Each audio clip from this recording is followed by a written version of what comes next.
So midlife is tough. It's super tough on women and their bodies. Can we talk about this, please? I have had a few experts on this subject throughout the year so far. And today I'm inviting Dr. Alice Burron, and I love her because I love her philosophy on helping us become our own health heroes. That is the journey that she is on. She's writing a book about it. Her business is the Health Navigator, helping to kind of match people to coaches that are going to help you kind of reorganize the way you think about coming around a health issue.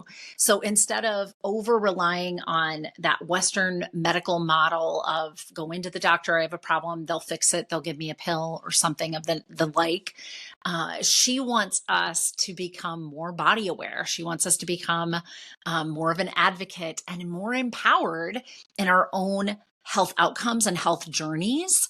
And that is what we sat down and talked about in today's podcast. So if you're somebody that has struggled with weight gain, with all these symptoms that show up in perimenopause and menopause and, just midlife in general, because listen, we've got some miles on this body and it's not functioning in the same way as it always has. If any of that is stuff that you have questions about and how to address and where to even begin, then you'll want to keep listening. I know your deep, dark secret. You don't like your life. You're a woman in midlife, and for the past 2 decades or more, you've poured yourself in to other people. You've poured yourself into your career, your family, and yet on the inside, you feel broken. And that's no way to be. I'm Dr. Natalie Marr. I'm a clinical psychologist and a life transition expert. It wasn't too long ago that I was in your shoes, waking up in my early 40s thinking I've got 2 failed marriages and I'm a single mom for the second time in my life. And I just knew that I could do better, that I could feel better. Fortunately for you, I have about 20 years experience clinically. And so I've created a method that will help you learn to love your story. I know that the story that you're telling yourself about your life feels awful. And I know that you think that you can't change that. I assure you, you can. And when we work together, I'm going to help you to craft a different story, a story that you love, a story that makes you want to get up every single day. Let's work together to help you love your story.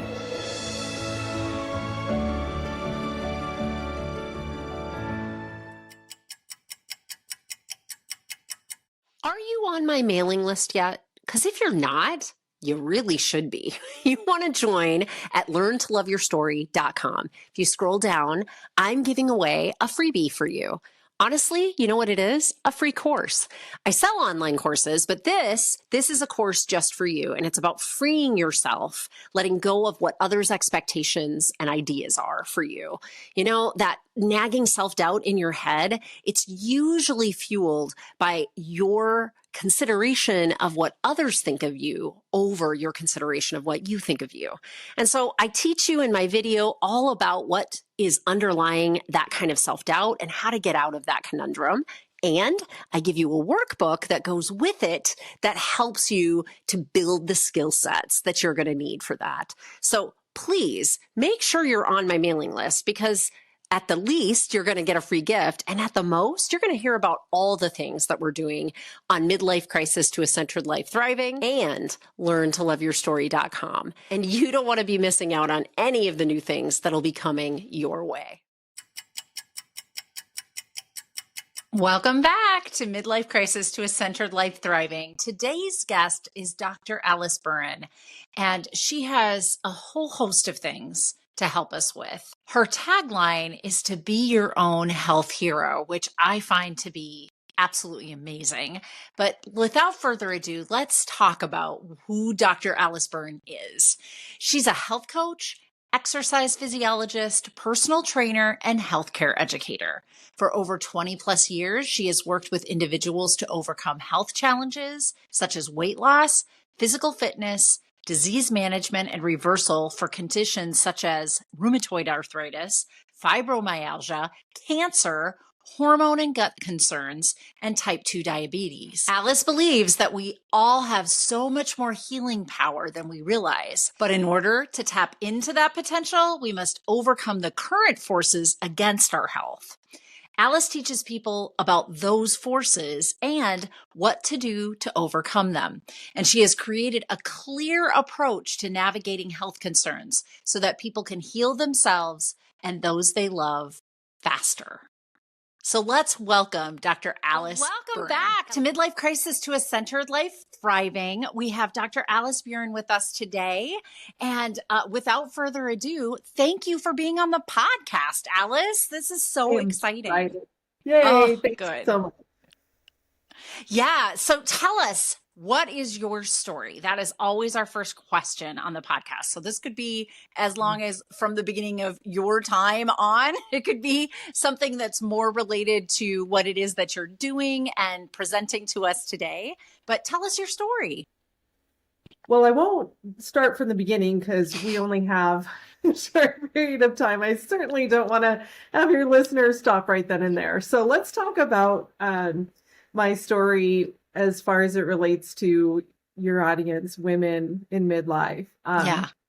So just a little bit of background. So I've always had a lot of curiosity around sciences, especially around physical sciences, and wanted to be a veterinarian when I grew up, which is hilarious because that didn't work out so well. And it's really ironic. The reason I couldn't become a veterinarian was when I had severe allergies. I would go into the clinic for my practicals and it was awful. And so I turned that down and said, all right, my body does not want me to be a veterinarian. My heart wants me to work with animals, but my sinuses, they have a different agenda entirely. Adjusted to humans. And then started really being curious about human physiology, and then ended up getting my master's in exercise science, which is exercise physiology on the human exercise end of the equation, which really is everything, because when you're talking about exercise, all systems are involved. Everything needs to be accounted for when you're talking about peak performance, all of the things. So I started really getting curious about that, and then getting kind of more curious too about personal training and how to get people active, and starting from non-active to active rather than working on the athletes.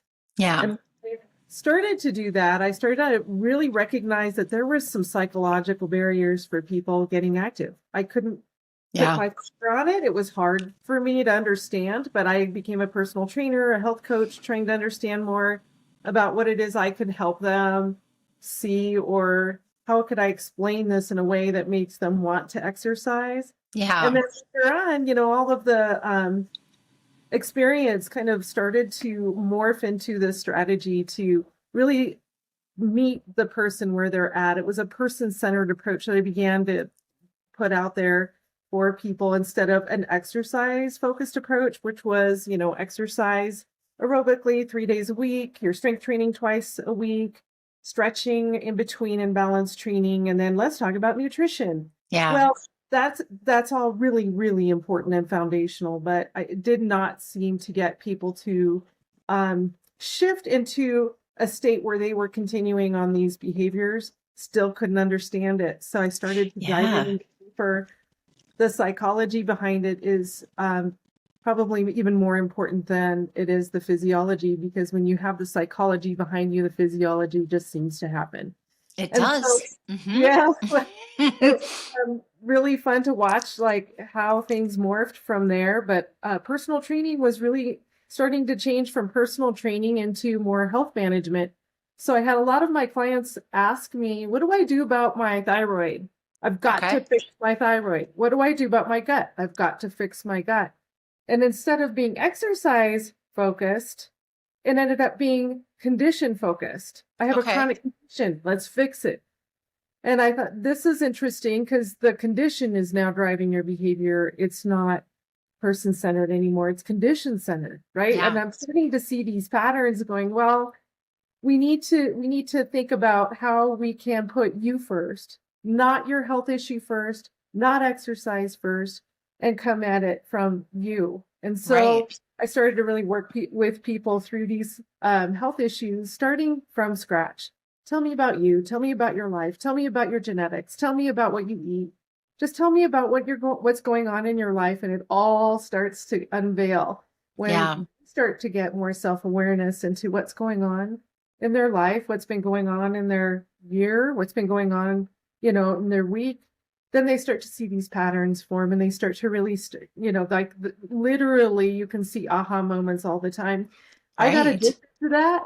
I really love that. Yeah. Because I feel like once you can start to see people figure it out, connect the dots, light bulbs are going off, you're on to something. And that's Mm-hmm. where I started this new journey on trying to get people to navigate through their health.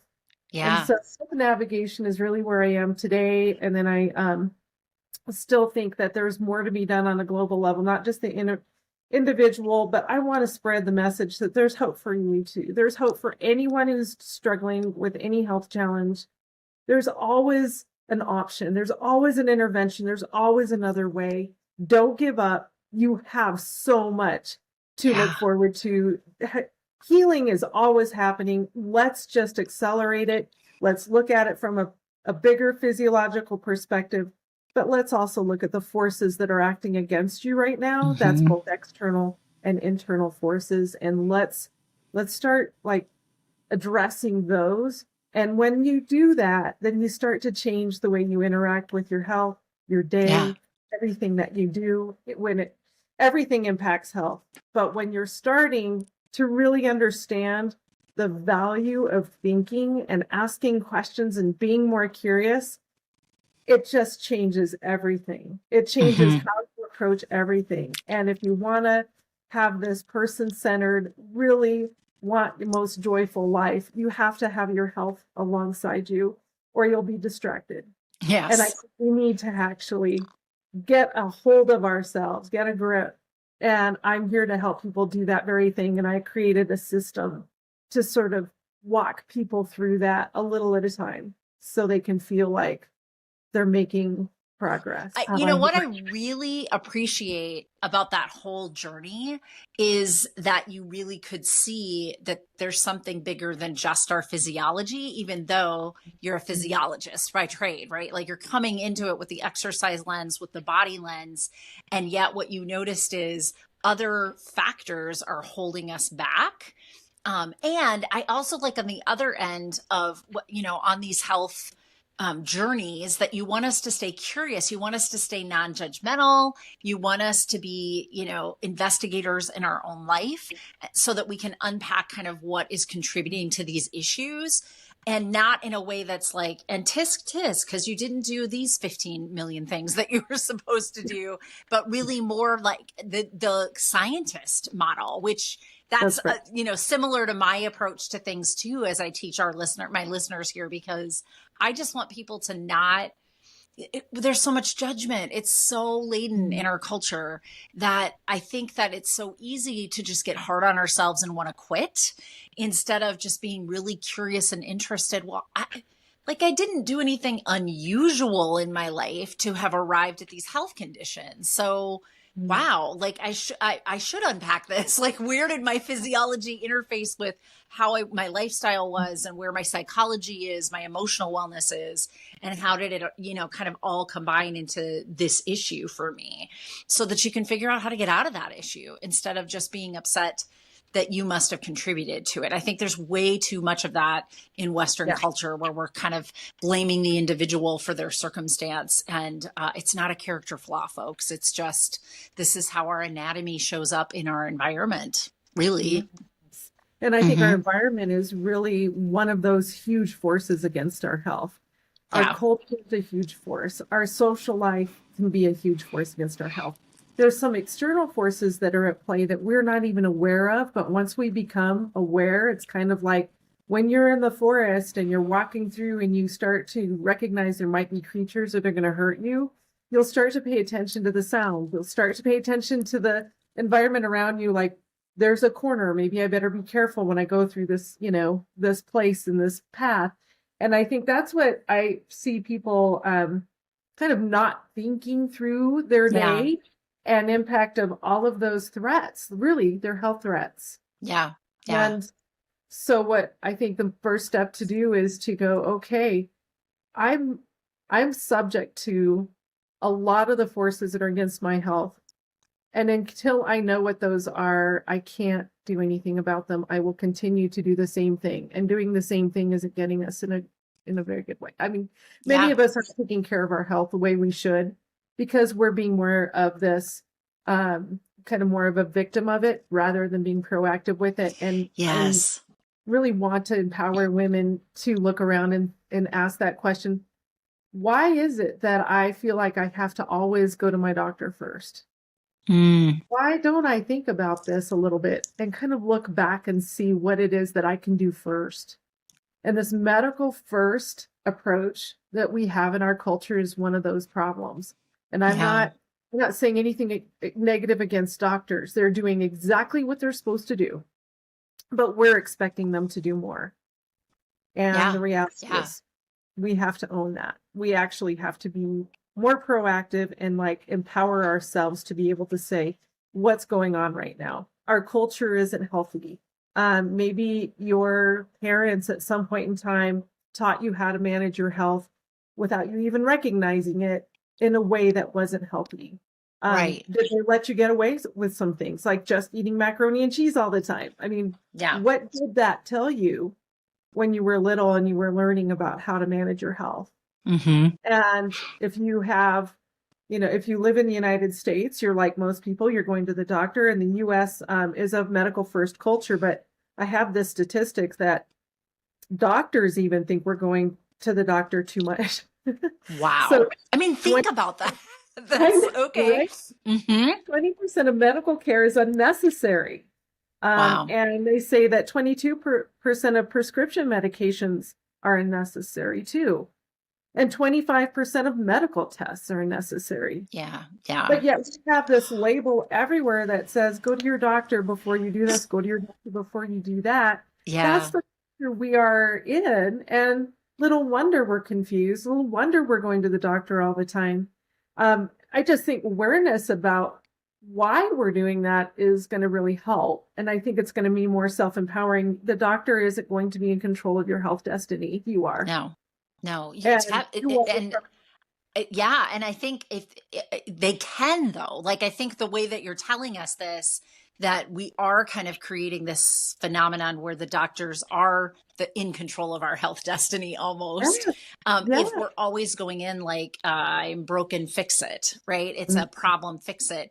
And what I think I hear you implying or saying kind of underneath all of this is, what we really could use is a re-education and a reorganizing of how we think about this, so that we're thinking about our body as just a message machine. So if something doesn't feel right, it doesn't mean something's broken. It means our body is telling us something, and that we could attune and build better self-awareness of what that means. Is that what I'm hearing you say? Yeah. That's exactly right. And if you think about, a thyroid going awry or your blood work not looking quite right, even if you change something in your lifestyle behavior, maybe it's your stress, or maybe it's your diet a little bit, or getting a little more active, or go seeking therapy, all those things are going to impact that issue because all systems are related. Yeah. Your thyroid doesn't act alone in the body. It is in tandem with all the other systems. Yes. From, your nervous system, you've got your digestive tract. All of these things are working together in tandem. So what you may notice in your thyroid may actually be something else. And yet we want to fix the thyroid. But I think there's so many ways to go about healing ourselves and just being on top of our health and being proactive, that there really isn't a wrong approach unless it's a bad approach. But we all are unique. And I want to empower also everyone who has health in general to look at it as their health, not someone else's health. You are unique. So you can come up with your own approach. Now, what does that mean? Go to the internet and just search on the internet? Well, what does that mean? Yeah. Tell us a little bit more about your process and what you would suggest, in reorganizing how we approach this, what do we do for second, third? Well, you have to buy the book. Okay, we can do that. We can certainly do that. It will be laid out very clearly. Mm-hmm. But I think it first goes back. There's a lot of things that should happen to set that stage. But the first is recognizing healing can happen and believing that. The second is recognizing you have your own individual health philosophy. And you don't even know you have one, but you do. Oh, interesting. Yeah. And your health philosophy really centers around how much risk are you willing to take? How much money are you willing to spend? How much time are you willing to commit?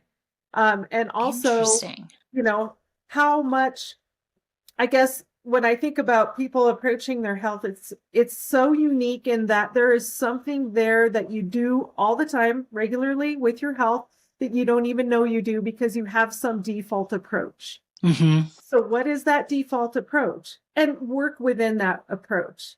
Mm-hmm. This is why diets don't work at the beginning of the year. Half the country goes on a diet. January, they don't work because they're not taking an approach that's for them. They're going out of the default. And so when you start to understand what your tolerance is for these things, you can start to put together sort of this philosophy. My philosophy is somewhat like, medical is important, but I'm going to try first. Sure. It's something to that effect. Like, I need to take a moment and breathe before I do X. You can come up with that philosophy or that mantra, but a philosophy really does involve understanding where you want that medical care to come in and where you want to own the rest. Because once you're in the medical system, once you're in the healthcare system, I can't really help you. And I work in the healthcare system still. Yeah. And it has its own momentum that's very hard to overcome, and it's very challenging. So once you're in there, you've made a big choice to be in the medical system. But if you want to have that as your default approach, then own it. You're not going to probably heal, you're going to treat. And that's okay if that's what you're looking for. But if it's not, and you want to heal, so your definition of healing is to actually recover, then you can look at it from the perspective of, all right, so there are a lot of approaches to look into. First of all, given my lifestyle, where can I do better? What is missing? And starting looking at it from that direction. And I put it in 3 buckets. You have lifestyle interventions, complementary interventions like massage or acupuncture, and then you have the medical system. You have those 3 to work within. Those are your 3 buckets to choose from. Yeah. And lifestyle are the ones that are going to heal. Complementary will probably heal and treat symptoms. And I mean, there's crossover for sure, but the medical system is treat only. So you can do the treat and then also do the healing at the same time. And you can start to put together this sort of game plan. I call it like the playbook that you're going to follow through your health issue and say, all right, I am going to go to the doctor. I'm going to rule out all the bad stuff. But in the meanwhile, I'm going to put 2 lifestyle interventions in place, 3 complementary interventions, because this is what I can afford. This is what I'm willing to put into and commit to, and then track it and see how it goes. Instead of this random, let's go to the internet and just, panic and our emotions get in the way. And we're like, oh no, I have this terrible thing. And they tell me that I need to take this medication or whatever it might be. And the next thing you know, you're in a whole nother trajectory and can just start to see where the paths start to deviate. Yeah. Where you own your destiny or where you just let the current go. Yes. And if you want to ride the current and the flow like you've been doing, you're going to get what you've been getting. And if you can have rocked around. I mean, that's what you're going to get rocked around. You want to own it so that you can feel like you are more empowered and more able to kind of ride the wave of it instead of just feel pulled and pushed by all of those waves. And you actually have a true north that you're aiming for. You know what you want, you know how to go there, and you have a plan. Do you know how good that feels in the middle of a health crisis? I know. It feels amazing. Yes. Absolutely amazing. Yes. And I watch people go through this over and over again. The crisis doesn't change, but they change because they feel like they're in control, they're empowered, That's right. They have a plan, and they know when to adjust the plan because they have a plan to do that. And they have an understanding of the risk that they're taking, how it's going to look, they have full knowledge of that. They may Yes. not have full knowledge of what's going to happen, but that no one does. Yeah, You know, nobody does. I just had yeah. a podcast recently where I talked about we can't be planning and have a plan for everything. That's not a feasible, reasonable thing.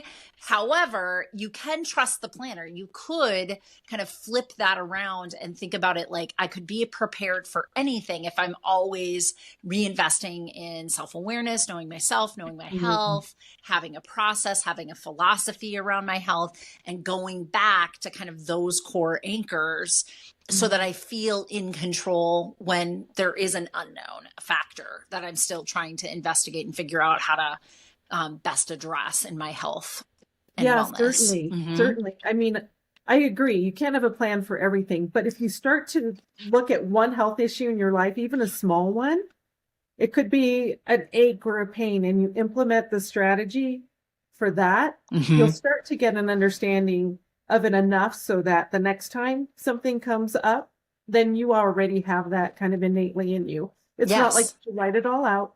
It's like, all right, I know I'm going to try these two things and I'm going to rule out the bad thing and I'm going to go move forward because it worked before. So it's like a system. You're just kind of systematically approaching it. Again, trusting the planner instead of having a plan for every case scenario that it could be. That's right. Right. That's right. But in the midst, you're more aware. So you understand those forces are still rocking your boat. You understand the culture is still working against you. You're going to have those naysayers. They're going to say, no, you need to do it this way. Or I do this, you should too. And they mean well. They really do. And everyone has your health in mind for the most part, except for advertisers and people who are making money on it. Yep. I think and that's the dark underbelly of a lot of these things, including when you Google stuff, right? Like what's going to come up to the top is likely tied to something that somebody's making money off of. Absolutely. Absolutely. Yeah. But those people around you, and obviously you care about yourself. So for the most part, I would say the information is well-meaning for the most part. And if you know that though, you can kind of start to bucket it. Is this one I should consider? But when you do consider it, then you need to look into it. And seriously do that. It doesn't take long, but you need to understand, what you're looking for. Is this real? Is this trusted? Is this true? How likely is this to work? It doesn't take that long. No. It sounds worse than it is. But once you start to really understand and you can get feedback from others, did this work for you? Ask a couple of professionals. What do you think?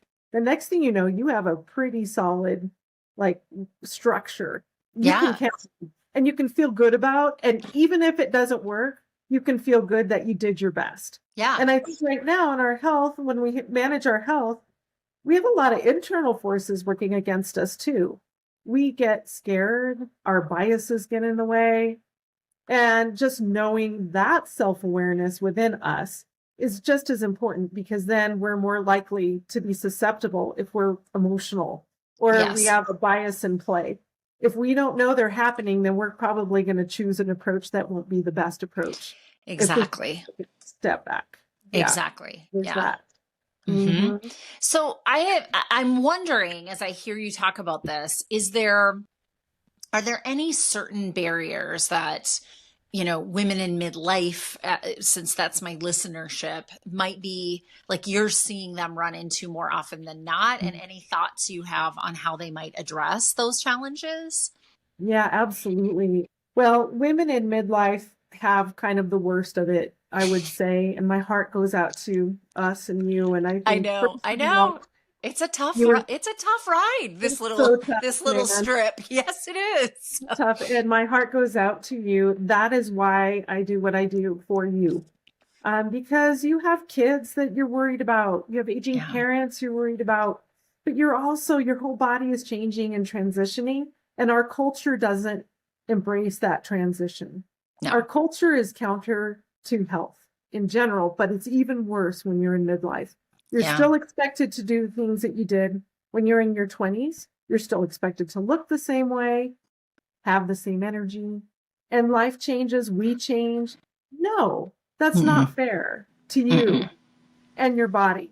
The other thing is, you're trying to manage someone else over here your kiddo or maybe your aging parent, and you're going through all of this emotionally, physically within you, how do you approach it best is to take care of you first. Okay. And so we really do need to focus right now to stop everything. You are always going to take care of those around you because that's Yes. who you are. But now it's a time to stop and say, how can I manage me better and my health? And it's mental health and it's physical health because they're all tied together. Once again, not one system dominates over another. They are all connected. So if something's awry in your health, women my age, the first thing they need to do is self-compassion. I think recognize. I love that. I love that. You need to take a minute. Just take a minute. Just take a breath and embrace those emotions that you're feeling because they're real. Yes. And then look at those and just hear them and embrace them and then give them away and start to make some kind of plan to make yourself stronger in the midst, which you already are. But now it's just arming yourself with a few things that are going to make you what I call a health hero. I call her health hero girl. I love it. I love that tagline. I really did make this. I'm writing this book. It will be released in February, but it is for you, hero girl, because you are actually doing things that people don't do. And that is taking a minute, being self-aware, recognizing that you are human and you don't always do everything perfectly, and nor should you. And that you're doing your best, but you can do better. Because I would say women my age aren't doing very well managing their health. They really aren't. No. It's sad. And I think in large part for all those reasons you said, we're in this unfair position and so socially conditioned to believe that we should be able to do all the same things we did when we were younger in the same capacity that we just beat ourselves up and double down, right? Instead, we're just try harder. We'll do it again. We'll just muscle it out. And that's a recipe for disaster, as you and I both know. So I really love that idea of bringing some self-compassion to this and self-care and putting yourself first, not as a selfish act in the kind of pop culture definition of selfish being self-centric, but in this idea of if you're taking care of this vessel, then everything you do, all the service you want to do, all the caring you want to do is improved because you're improved. Yes, absolutely. Yes.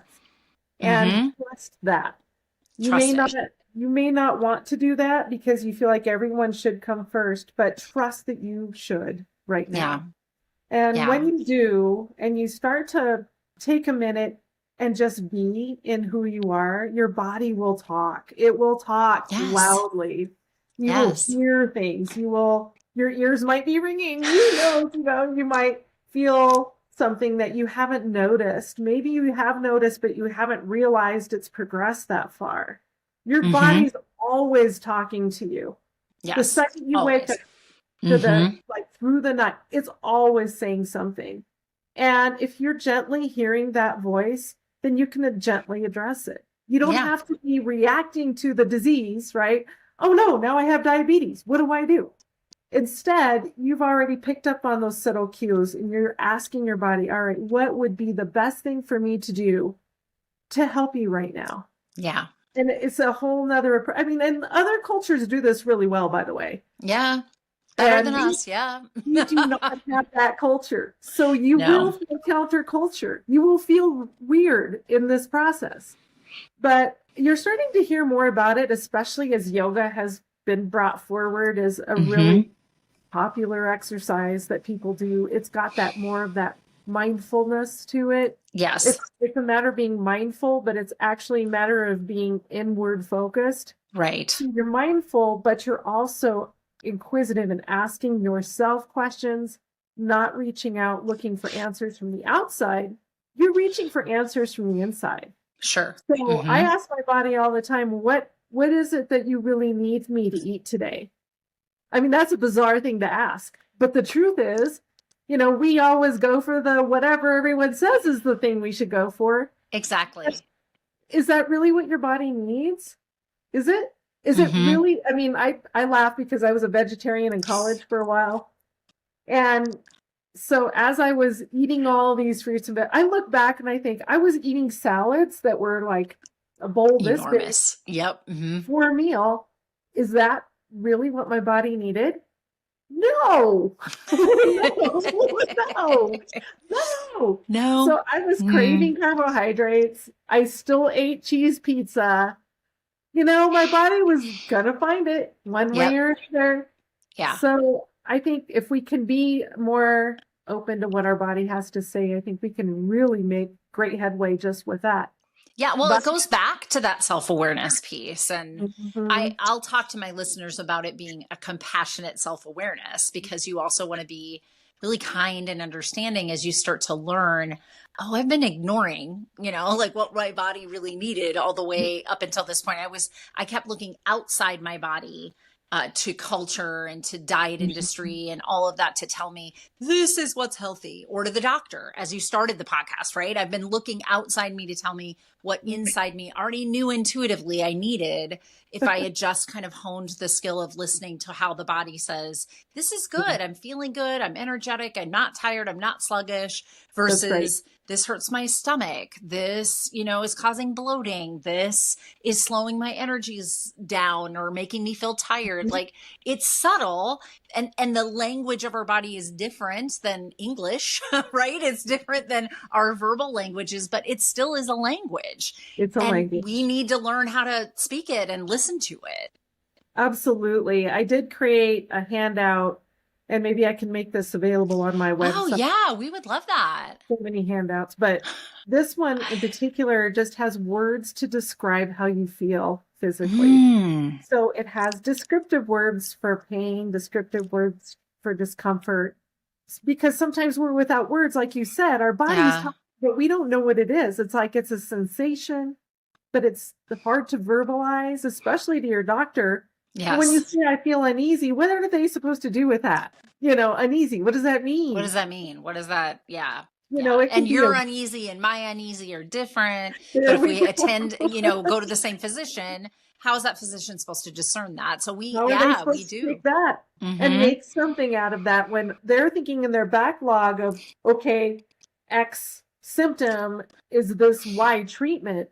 But when you throw a nebulous word out like fatigue or uneasy, they don't have a playbook for that. And so what they're going to do is think, I'm going to treat the symptom. But the reality is we need to be actually looking for the cause.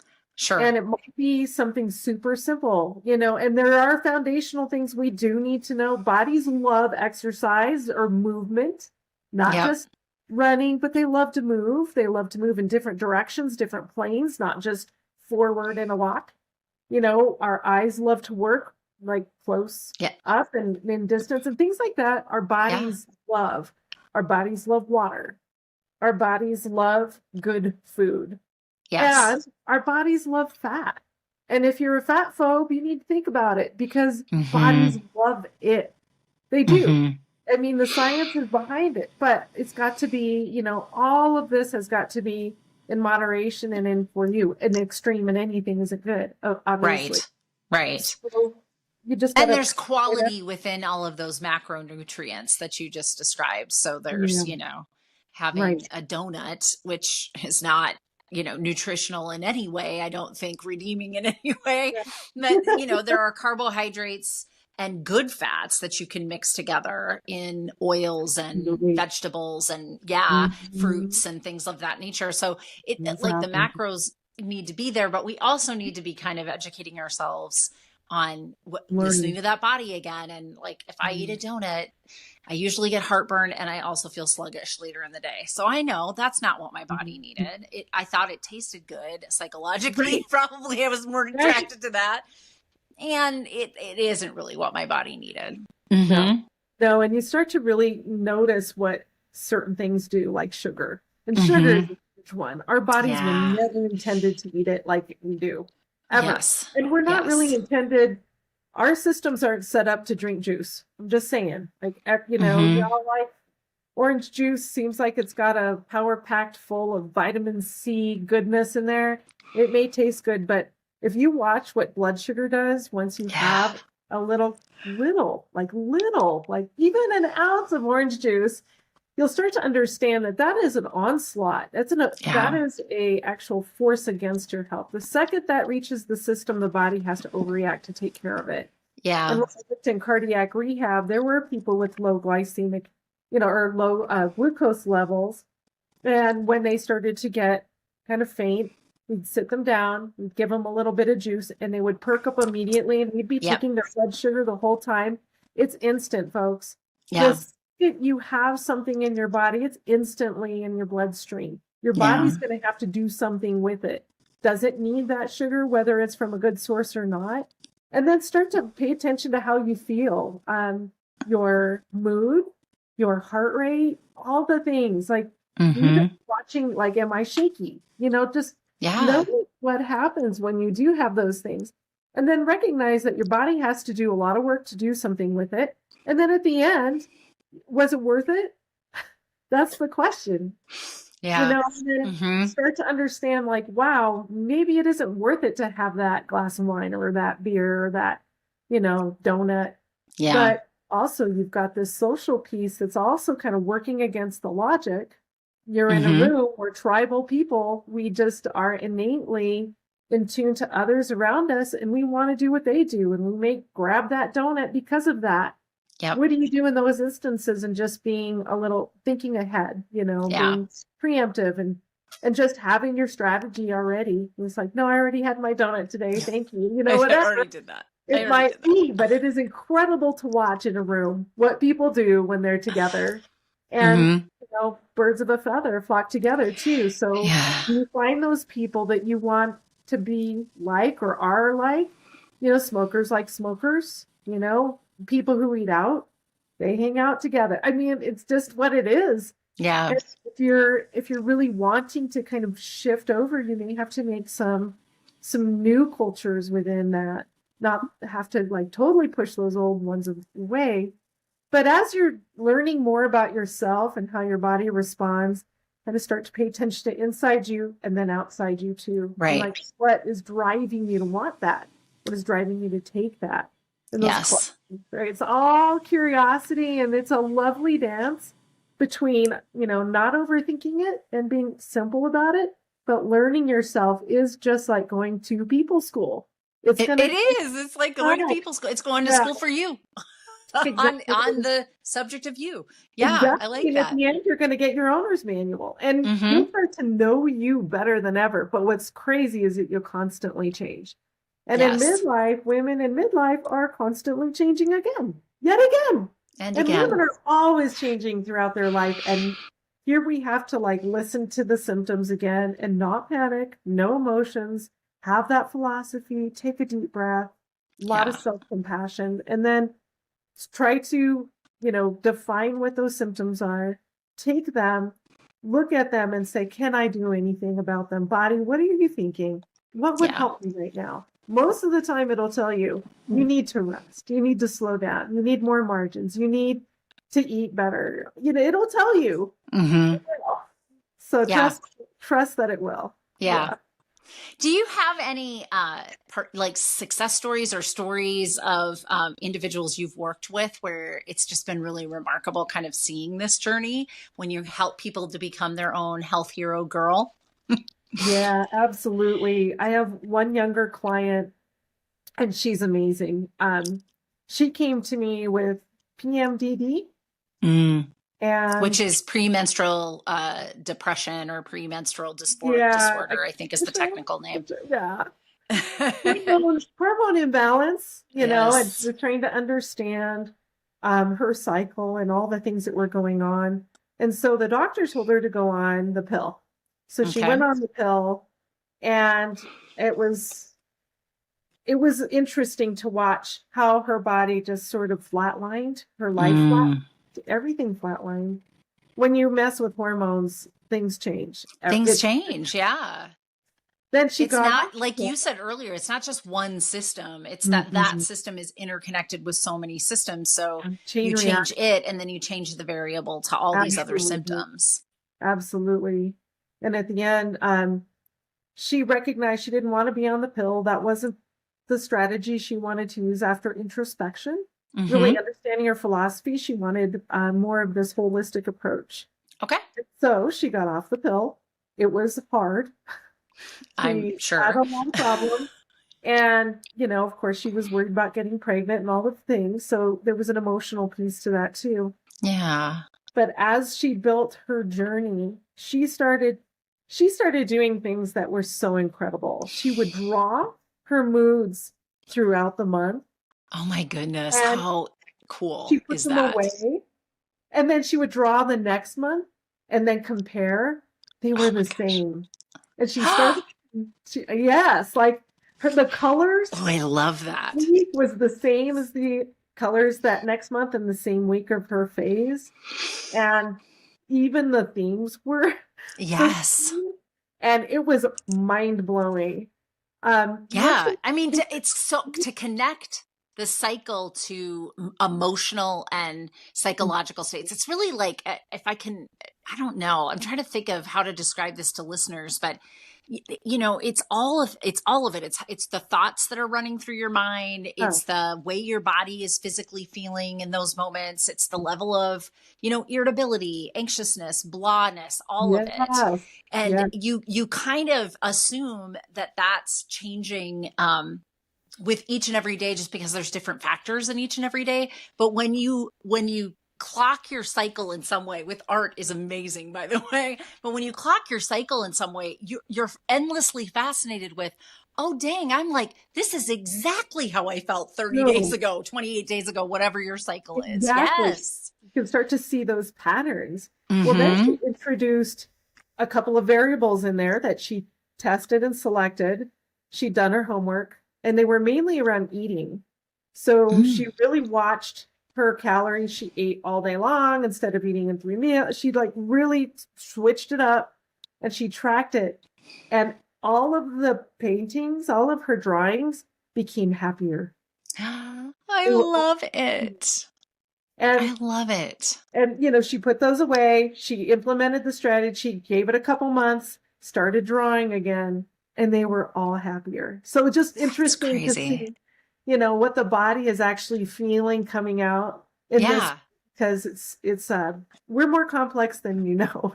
Oh, we totally are. It's just one way to tap into you. Yeah. And journaling is another way to do that. Journaling is another way, but I love these examples because like giving my listeners ideas of other ways to build your own self-reflection, just color. I mean, you don't have to color in the lines of anything, just color and just like put swatches on a page and you'll see consistencies. Yeah.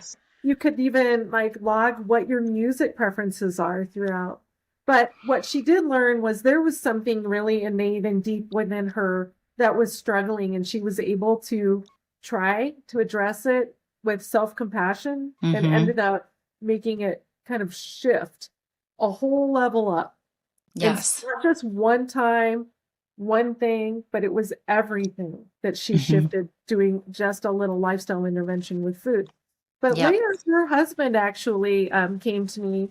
And he had a health condition too, but it was more on the mental side.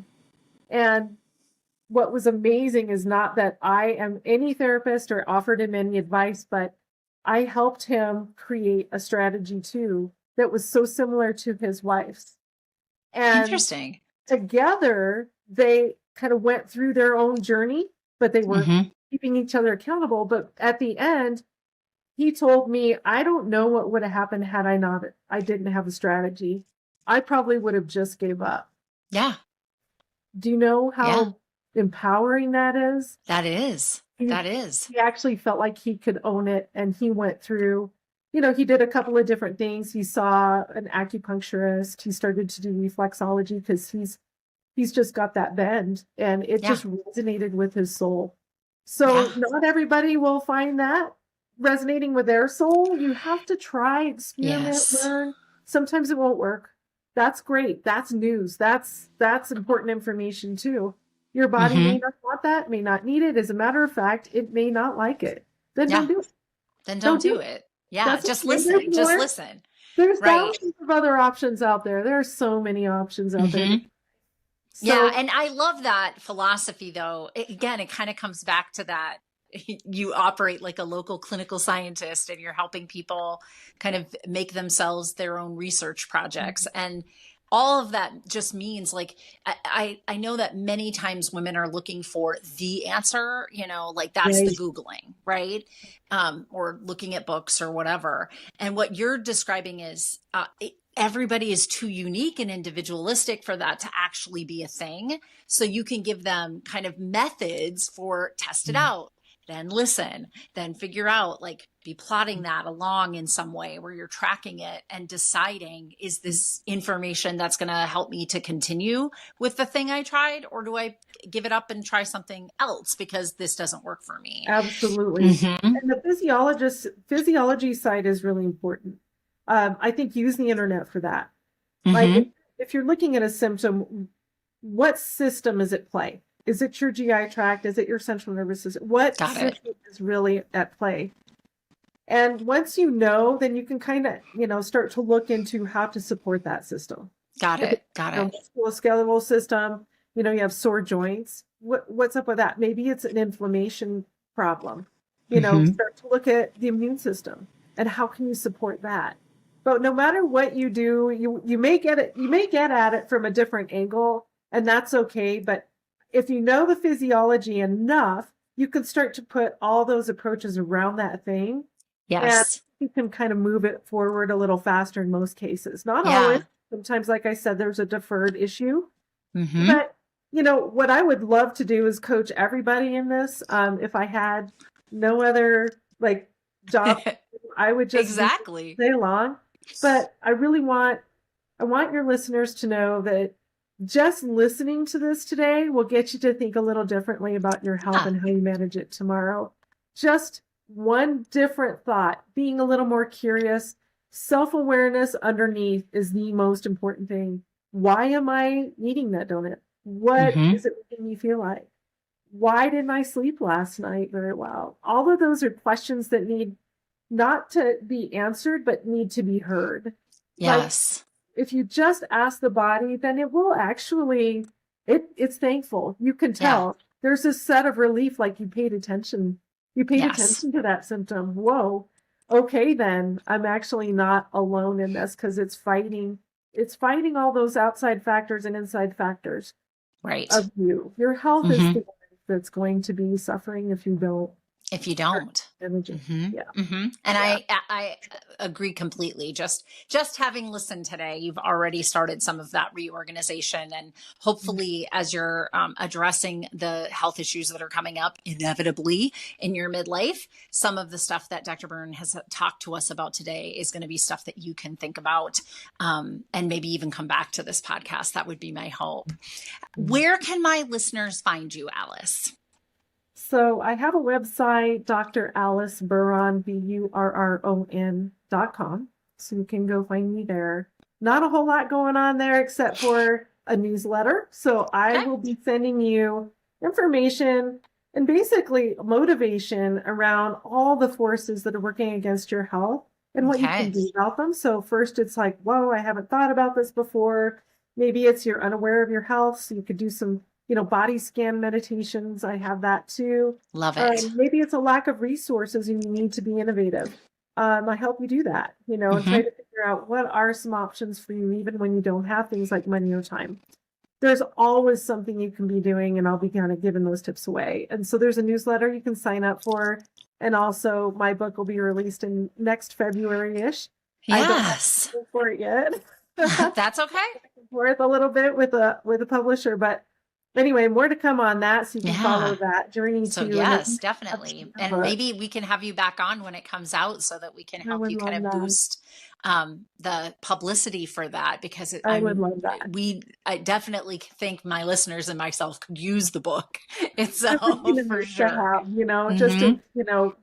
It is for the health hero, that person who has health humility, I call it, who is ready to learn more and do it a little bit better, so that the result will pay off, but it'll pay off. You have to first know that you do need a little help. None of us are doing this perfectly. and I can streamline it so you can get healthier faster and kind of save you that legwork. I got you. Yes. The other thing is I have the healthnavigator.org. That's my business website. And I actually have health navigator coaches, is what we call them. Nice. If you have a health issue, you're welcome to reach out to me and I will connect you with a health navigator coach. And Great. basically they're there on your team. They're not just coaching you like a health coach. They're actually walking you through the options, which one resonates with you, and actually supporting you through those scary emotions, those biases, asking the tough questions, and really fast tracking you to healing too. Great. So that's the healthnavigator.org. And then I would love if you followed me on Instagram. And that's good. Yes. And remember, I'll always have all of these links in the notes, listeners. So wherever you found this podcast, YouTube, Spotify, Apple Podcasts, wherever you get your podcasts, in the notes, if you go, you'll be able to link to all of those resources that Alice just shared with us. And I just love talking to people about their health. And if you have a health concern and you just want to reach out, please do. You're not alone. We're all in this together. You know, it's a human experience, but if we don't band together, women in midlife, we are our best advocates. Definitely. So lean on each other, and me, lean on those around you who can help support you in whatever way. But I'm here for you too. Great. Thank you. And thank you so much for being on the podcast today. Thanks for having me. This was so fun. You're so welcome. Oh my goodness. She didn't disappoint for sure. This was a really lovely podcast. And I was so fascinated that right off from the start, she was talking about self-awareness and compassion and self-care. Hello. Those are the first, 3 courses in my courses. She also is talking about unpacking the programming and conditioning of our world. So this is stuff that you've heard, listeners. This is stuff that you know. She is taking kind of the very same philosophy that I have taken in how to get into a centered life thriving, balance your emotional wellness here during midlife. She's taking a very similar approach to our physical health.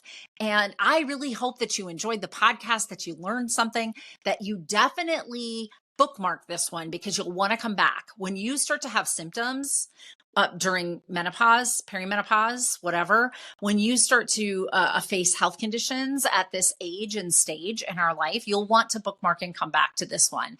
And all the links to all of the resources that she shared on the podcast, I have made sure are in the notes. So make sure that you download that list that she offered to us. Make sure that you're listening for when her book comes out in February of 2025, because you'll want to be on top of this. And Dr. Alice Burron is definitely the health navigator that we all need to find our centered life thriving.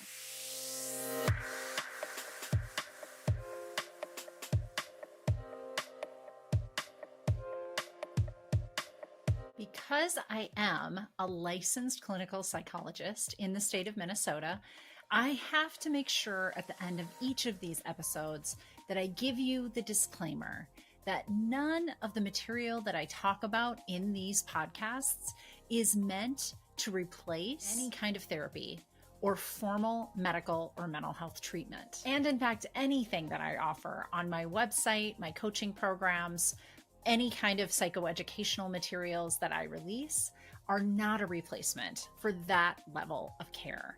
So just take that into account when you listen. This is information for you, and hopefully you find it of value, both as an educational tool and for your entertainment. And I also want to mention that if anyone you know is in a mental health crisis, needs additional help, I always include these 2 crisis resources. They're available to anybody. Pick up the phone and dial 988 for the National Suicide Prevention Lifeline. And you can always visit their website at suicidepreventionlifeline.org. Additionally, there's actually a crisis text line. So if you're not somebody that likes to pick up the phone, text HOME, home, to 741-741. to the crisis text line. And you can find them online at crisistextline.org. complementary.org. Thank you for listening to my podcast, and I hope that you like and follow me wherever you get your podcasts, and maybe consider leaving me a review. It always helps me to keep this podcast relevant when I know what you want to hear about.